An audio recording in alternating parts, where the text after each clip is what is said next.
All right, welcome to a Friday Reads, where I talk about what I read, what I'm reading, what I hope to get to next, and I'm in a good reading mood right now. It's a good time. We're gonna see what I do with this as we get into the last week of the month. Oh man, let's get into it. I finished two things. One I'll go into in a bit of detail, but I want to make a should you read for the series in general, and it's like the third book in a series. And another one where it's like, I did not plan to read this, but once again, the peer pressure in the Discord got me, and in the best way. And then I'm in the middle of two things, which I'm going to like slightly pause because I'm going to, I think, do like a day-long project, and we're going to see what we're going to do. So that's what we have to unpack in this video, starting with the first thing I finished since last time is Angel of Indian Lake, which I do think is not like my favorite in terms of fun quality. This is not a fun time. This is sad. I mean, I don't even know if the ending is sad per se, but like there's a weight that you feel on Jade and the community, and that just stays with you. It lingers with you in this installment. But I think I do find that the payoff was very rewarding for me. Also, I don't know if you've never read a Stephen Graham Jones, he really loves to write an acknowledgement section. It's like basically a foreword within itself, but at the back of the book. So you get a lot of insight into his process for creating this story. Once again, like all the books, the twists and turns and how we get to the reveals and the end and the payoff, super fun ride there, especially at the end of the book. But yeah, this the end scene is truly worth getting to. Truly, there's a lot in this book that I wanted to put it down. I was like, no, why did you do that? That was not okay. There was a spot where I put it down for the night because I'm like, I cannot handle with the consequences of that situation. So this was definitely the most stakes of all of them, but I do think where we landed is a great place to say bye to this world, to these people. It was great. I don't know when I will get back to this series one day, but it's been truly a joy to discover it and like rediscover, like, yeah, I love a slasher. I was talking to Ryan about it last night. It's like, slashers are magical because even though they're like pulpy, they are campy, they are corny, they are sometimes so predictable it hurts, but at the same time, they are always doing such interesting things. And I do think if you appreciate that part of what campy art can do, you're gonna love this trilogy. So, like I said, I need to somehow gather my thoughts for this, and maybe if Evie ever finishes, we can discuss it on her channel, because I feel like in the past she promised that we could discuss this together. Everyone else gets to be in a live show with Evie. Why not me? So yeah, I read it like last week. As you saw, my mental health was going, wee! This week we're doing a bit better. But this was actually, I think, really cathartic for me in that headspace, even if, maybe escapist fun would have been easier. So yeah. And then, I don't remember, I wasn't even really in an audiobook headspace, but Laura in the Discord started reading Ethan of Athos. And I'm like, I need an audiobook right now. I don't remember for what reason. Maybe I was doing chores, maybe I just needed an audiobook for driving. I don't remember. And so I'm like, I'll pick it up. I haven't listened to it in a while. I needed another Bejeweled in my life. I am just a sucker for peer pressure when it comes to this Verkosigan buddy read. And low-key, high-key, one of my favorites. It's just kind of, I think, a standalone thought. These are not characters. Well, there's one character you've met before. And I learned from Kaz in the Discord. I think it's Kaz. I'm going to be very sad if I got this wrong.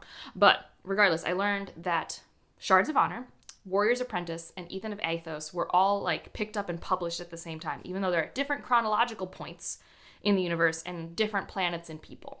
So Shards of Honor is the beginning of Cordelia's story, Warrior's Apprentice is the beginning of Miles' story, and Ethan of Athos has a character you meet in Warrior's Apprentice, but hasn't been like super important.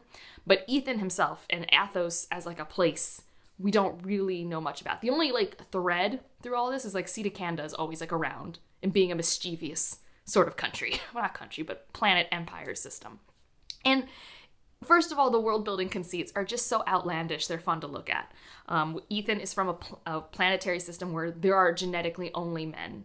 And the way that they have children is through these ovarian cultures, and they have a very interesting parental style. So like unpacking the prejudice that come with that in our character Ethan, as he has to leave his system to go find more viable ovarian cultures, was very cool. And then kind of like a Miles story, he just accidentally gets thrust into the middle of this big conspiracy. And it's really fun. And I really liked the interactions. There was such a sweet scene at the end that was it wasn't romantic, but it was more romantic than other scenes. In some ways to me, like it was just such an intimate moment that I got to like look into, and I was like, oh, this is a very sweet scene, very touching. And then kind of like what I noticed with a lot of like 80s to 90s science fiction that obviously, are standing on the shoulders of the science fiction that have come before. There is like a random like twisty character that's thrown in that I'm like, I don't know if this story needed this. And it reminded me exactly of how I felt reading like the Foundations trilogy. But unlike the Foundations trilogy where I was never brought along that I needed this, here I'm like, okay, I still don't know if I needed this, but I kind of like it's here. And boy, am I still thinking about the ending because of the inclusion of that thing. So yeah, I really enjoyed this one. I was actively trying to find time to listen to it. So it was good. So those are the two things I finished since last time. I am in the middle of two other winners at the moment. I guess I should say I'm pausing a book for now that I did give like 20% to. I did try and start Radiance by Grace Draven, and I'm not disliking it, but I'm not itching to pick it up. And maybe this just says a lot about me, but I think I need a little bit more angst and drama sometimes to get really thrown into it. Like there is drama in the situation. We have these two races of people. It's like marriage of convenience. They are literally different species that hate each other and hate how each other looks. But the two people that get married actually have like right away good like personality chemistry. So that's very sweet to see. And there's obviously politics involved, but I'm just not like hooked right now. So might be a future me picks it up. I also think I'm not necessarily in like the romance headspace. So that's paused. Maybe one day I'll get back to it. It was definitely not bad. There was definitely a cozy quality to it. It's just, I find that when I was trying to be like, oh, that's the book you should be reading, I wasn't reading and trying to read things that make me want to read. So that's something I attempted, and we're pausing for a while. Like, I'm not willing to say it's like a DNF, because like I only got 20% of the way through a pretty short book. And like, I could see myself in a different headspace being like, yeah, I would really like this story. Just not right now. The next audiobook I picked up after Ethan of Athos is The Kingdom of Gods by N.K. Jemisin. And this book, I mean, all the books have been great. Originally, Broken Kingdoms is my favorite in this trilogy, which is the second one. This has been growing on me substantially versus my first read. It's the longest one, and I think that was my issue my first time reading it. But I also feel like I'm in a headspace right now where there's a lot of change around me, and this story is quintessentially thematically about change. And it's about how you can come of age or literally continue growing no matter how long you've been around. This is the story of a godling we met earlier in the trilogy named Sia, and something's happening to him, and we don't know why. He's suddenly not able to have his godly powers, his mortality's all messed with, he's aging, and it's the repercussions of that. And this is set so much further than the first book, maybe 100 years or so. It's hard to say because now that we're back in the perspective of a god, I think this is our first book where we're following an immortal. Time does not matter to them as much, although time is starting to matter to him more. Jemisin's so good, and the audiobook is so engaging. The discussions of friendship and what it means to be a child and its antithesis, and seeing the global politics of this world, it's so cool. Also, there have been glossaries in all the books. There are always glossaries in an N.K. Jemisin. Except for maybe The City We Became, because I think she didn't think we needed that. But they're all the same glossary, but in this one, because it's Sia, who's like the trickster goddess, he like annotates it for you, which is super fun. And I'm just bringing that up in case no one's ever flipped there.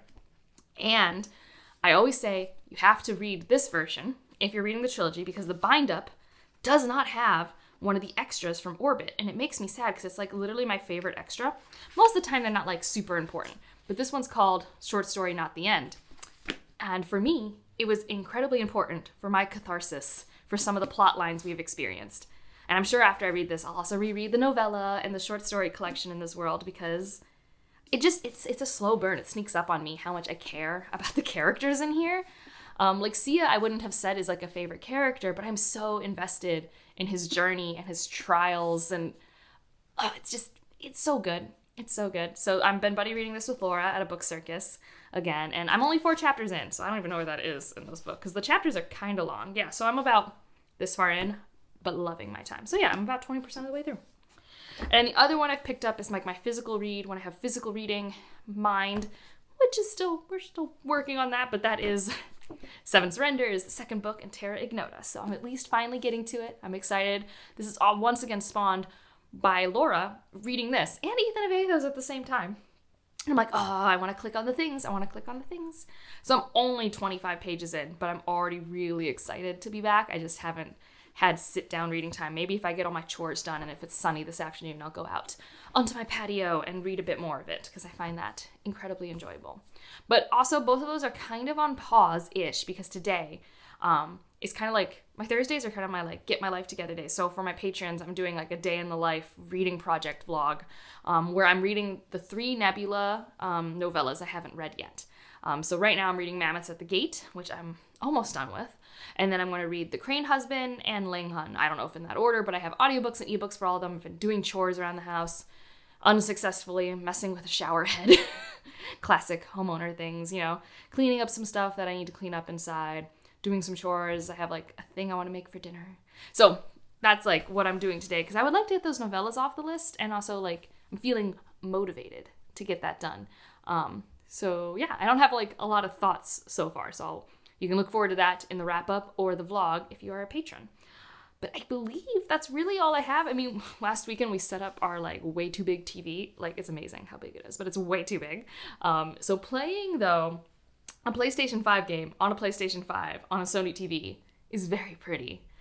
So I've also been interspersingly like playing Horizon because I have some more time. So that's another thing I'm doing. And, you know, we've been watching TV and stuff like that because, you know, we have this nice new TV and it's playoff season. So it's always like the Bruins, the Cavs, the Celtics, they're all doing things right now. So that's also taking up a bit of my brain space. But that's where I'm at reading wise. I am generally enjoying it. I am in a much better headspace than I was last week, which thank goodness. Could probably use a little more sleep. Could always use a little more sleep. And it's really way too cold, but I think we're finally going to get some heat again once you're seeing this video. I think when you're seeing this video, it's supposed to be warm, which I'm very much looking forward to. All right, if you just want to leave an emoji to let me know you're here, if you don't want to tell me what you're reading, doing, watching, which you can also tell me down below, let us leave, like a kickball or a bouncy ball or a balloon. And that has to do with Sia from 100,000 Kingdoms. If you know, you know. If you don't know, that's just the emoji we're leaving. And otherwise, like if you liked it, subscribe if you want to, and I'll see you in the next one. Bye.